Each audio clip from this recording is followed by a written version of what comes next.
Hey YouTube, it's me living out loud. I just wanted to shoot a quick video tonight. I really had planned on doing this last week, and I should have, because I was gonna do this really cool unboxing video, like I don't know, show you the stuff I got from Jenn. And I just kind of had a crazy week last week, so I was definitely unable to do that. What I was also definitely unable to do was to hold off on opening it. I couldn't resist. I mean, I knew what was inside of there. So even though I've already done the unboxing and I've opened it up, I haven't actually fully put everything away yet. So I thought prior to doing that, I would shoot a video tonight so I could share with you guys. Because I got to get all of the little extras that she sent to me. I need to get jarred up so that way I can get everything ready for my full moon ritual tomorrow night. So without further ado, let me tell you about the reason that I'm shooting the video, right?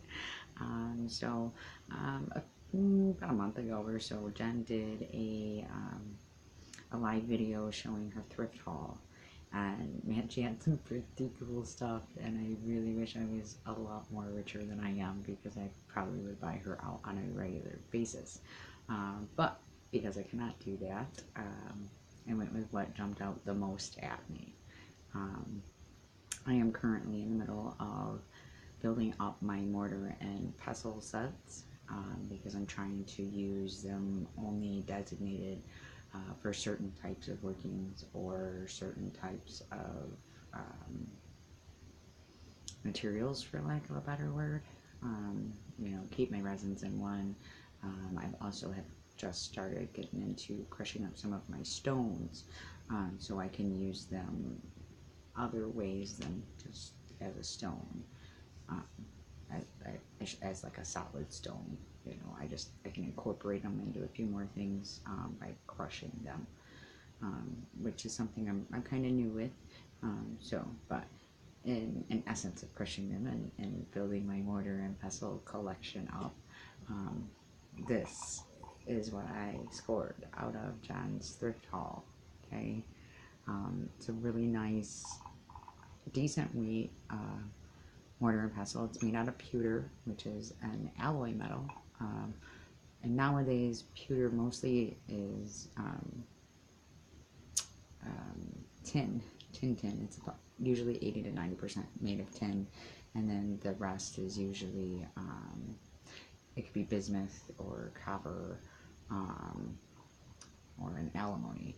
I think that's how you say it. I don't know, but back in the day, it was usually lead. I'm taking a guess with this stamp on there saying 2000. I'm trying to hold it still. I'm sorry, I shake a little bit. I'm gonna guess that there's not lead in there, for obvious safety reasons. But what really jumped out at me about this is this prescription symbol. We all see that, and we're programmed to think medicine or doctors, and that things are going to be better, and we're going to heal because we're gonna take our medicine like our doctors prescribe. And well, that's a nice sentiment and all. Not that I'm anti-doctor, because I'm not. I do go see doctors when I need to, when I don't think that I can take care of it. But with that being said, I'm highly allergic to NSAIDs, and so that means no Motrin for me. I don't take ibuprofen, so I rely instead on herbs and oils. I also recently just broke a bone. It was me pinky toe, but I treated with some tiger eyes, and oils for inflammation, so like peppermint or lavender. And I asked, and I also made a poultice with some comfrey, which was a good experience just because it was new and it was a good learning experience for me. But my toe is doing way better, and I can walk on it mostly, and I can fit it in a shoe. So hey, I fixed me, right? But there I go again. I'm rambling. But anyways, the reason why this symbol kind of jumps out to me a lot is I kind of think back is, what does that symbol mean, or where did it come from? You know, what are its origins? You know, and when you look back at medicine, we'll call it history for lack of better terminology. Um, this prescription symbol, don't mind my crude artistry, okay, is basically what we see on our prescriptions here, at least in the United States. I don't know how things are elsewhere. But if you look at it, they're pretty close to the symbols that morphine, if you will. So here is the sign of Jupiter, okay? And it said that Roman physicians actually put this sign on their prescriptions or their medicines, their medical documents, as a way to put protection over their patients, and you know their work, that their work was going to heal their patient and all their ailments, right?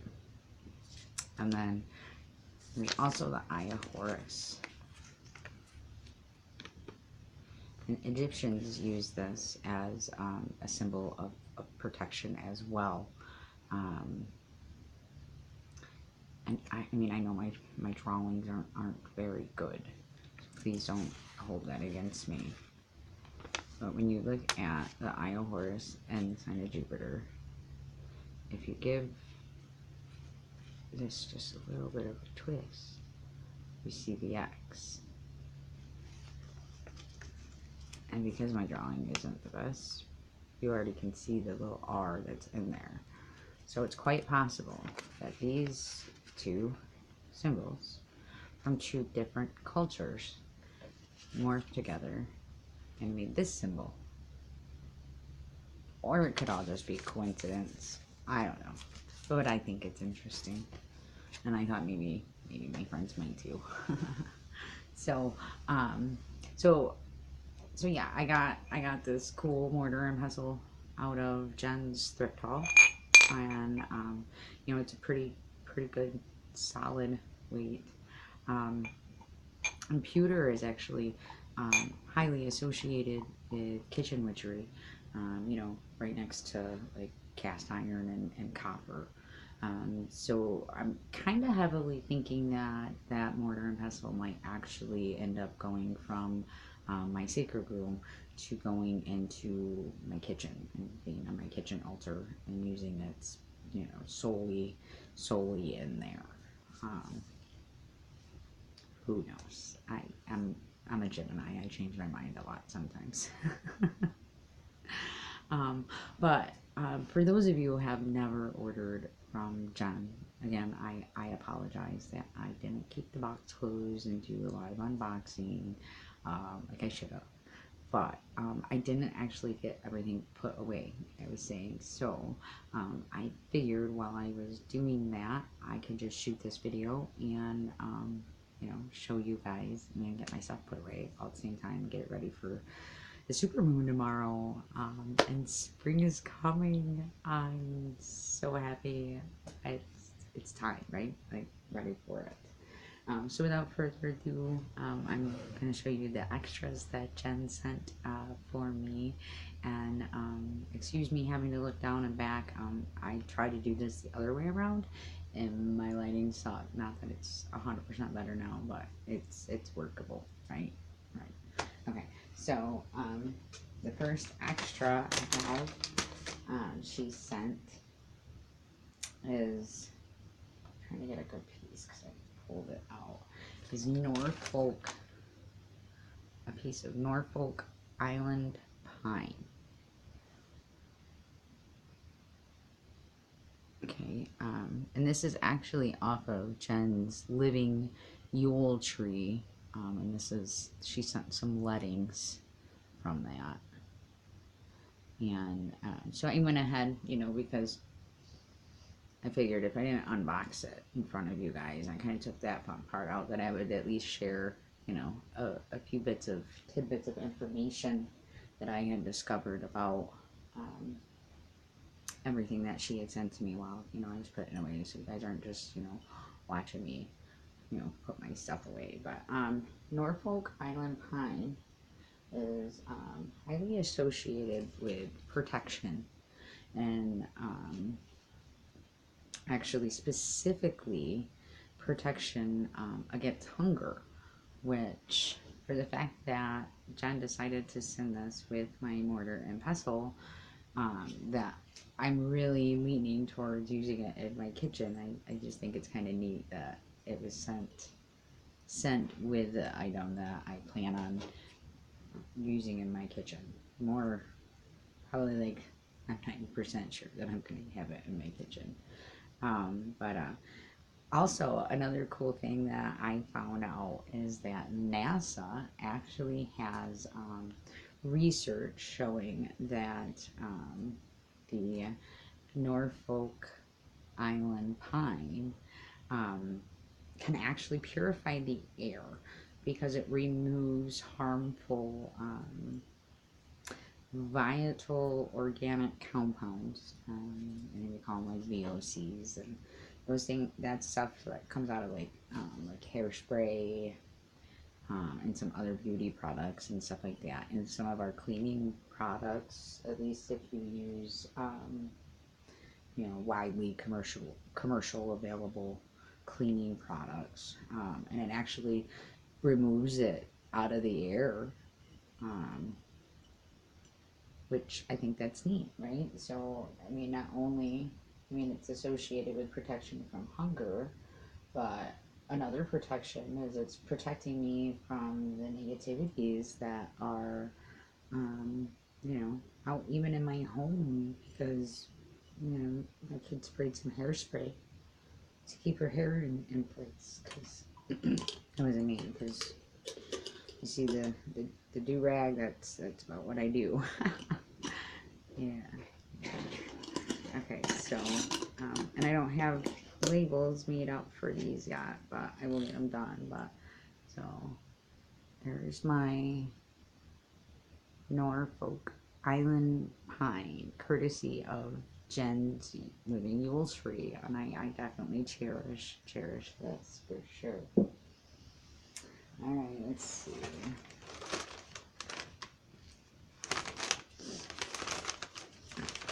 Next, she sent,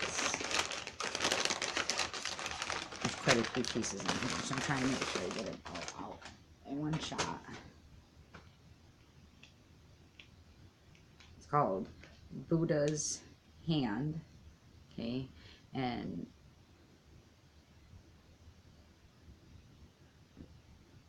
it's associated with happiness, longevity, good fortune.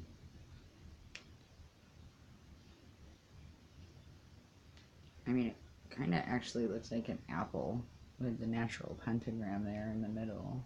I don't know if you guys can see that or not. So that's kind of interesting, I think.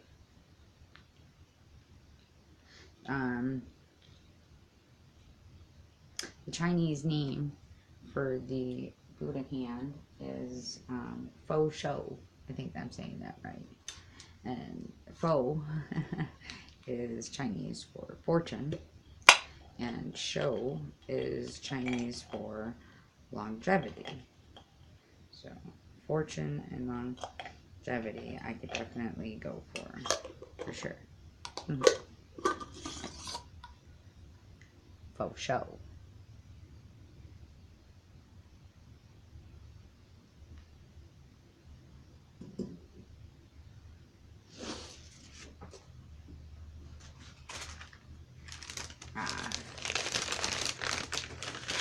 She also sent me a big old knob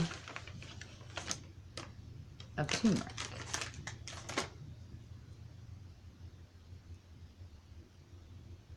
That went through her witchy dehydrator. And her witchy dehydrator actually is what inspired me to get a witchy dehydrator. I had a dehydrator years ago and had quit using it. And I never actually thought about using one for my crafts until I came upon Jenn's videos, and I'm really glad that I did, because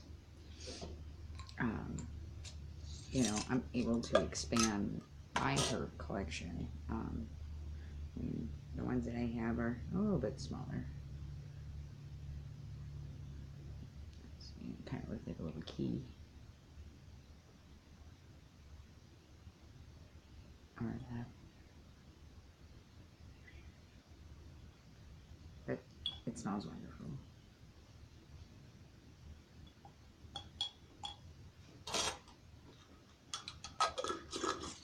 And turmeric is, you know, it's an all-natural antiseptic, anti-inflammatory, and antioxidant. It actually has been used for dyes as well. Like Buddhist robes traditionally were dyed their vibrant colors by using turmeric. It's known for fertility, helpful for fertility in humans and animals. My animals don't need any extra fertility, and neither do the humans in my home, but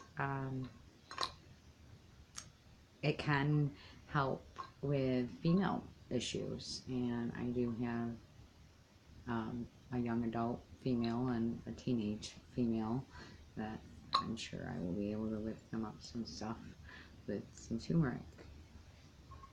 Okay.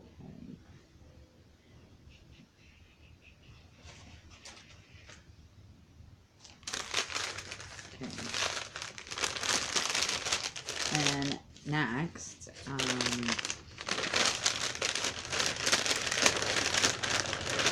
she also sent me some blood orange slices.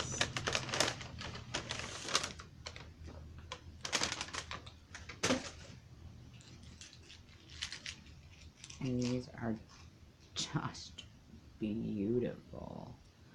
I don't know if you can see that or not. See. Oh, there we go. There's some glisten. And there's, I mean, they just look like little jewels.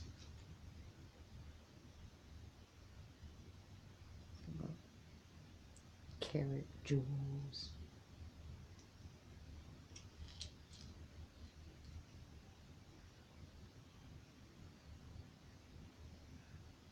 Blood oranges are known for inspiration and creativity, imagination. They're good for like strength and lust spells or workings. They also can represent the element of fire as well as night energies, because they need the moon and nighttime to actually ripen. So they're affiliated with nighttime energies because of that. They're also associated with youthfulness and kind and sweet dispositions. So I'm sure we can use that in a sweet working or even a love working.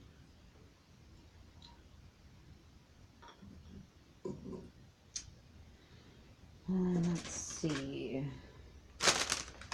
That was the same bag that I just pulled out because I forgot to put it off to the side.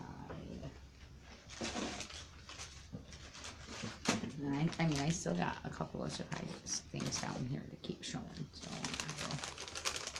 Oh my gosh, I'm already at 19 minutes.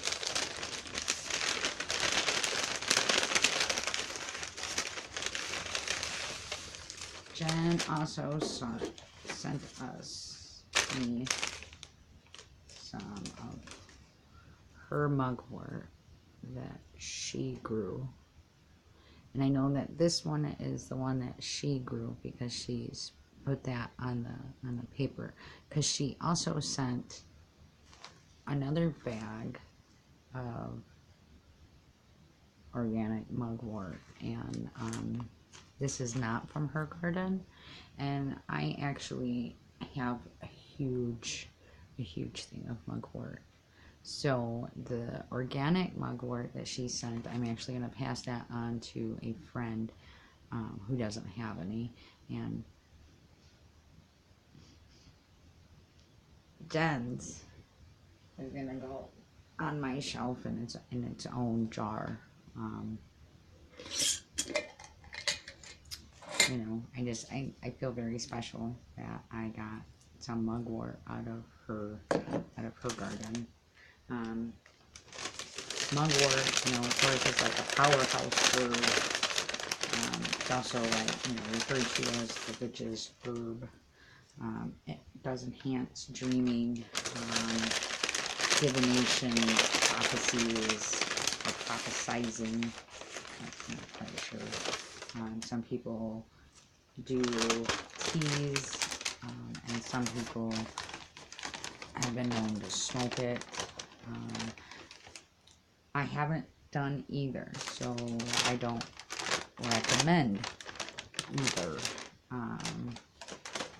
But that also goes with saying is just because I haven't done it doesn't mean I didn't plan on doing it. I keep mugwort underneath of, I keep my pendulums on a bed of mugwort, as well as my agate eye. So I keep that like on my divination altar out. So I do use it. I just haven't used it to that level.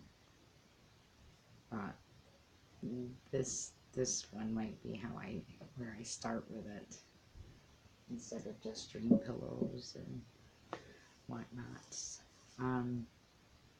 Also, last but not least, I feel like my friend is sending me lots of protection with my order, because I also got teeny tiny little casings.